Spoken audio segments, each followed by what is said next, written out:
إن الذين يتلون كتاب الله وأقاموا الصلاة وأنفقوا مما رزقناهم سرا وعلانية يرجون تجارة لن تبور ليوفيهم أجورهم ويزيدهم من فضله إنه غفور شكور.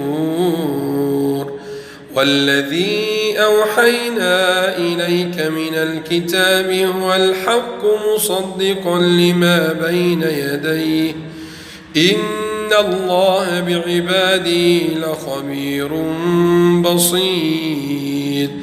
ثم أورثنا الكتاب الذين اصطفينا من عبادنا فمنهم ظالم لنفسه ومنهم مقتصد ومنهم سابق بالخيرات بإذن الله ذلك هو الفضل الكبير. جنات عدن يدخلونها يحلون فيها من أساور من ذهب ولؤلؤا ولباسهم فيها حرير. وقالوا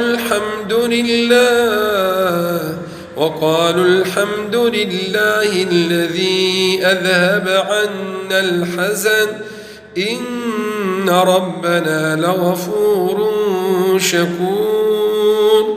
الذي أحلنا دار المقامة من فضله لا يمسنا فيها نصب ولا يمسنا فيها لغوب.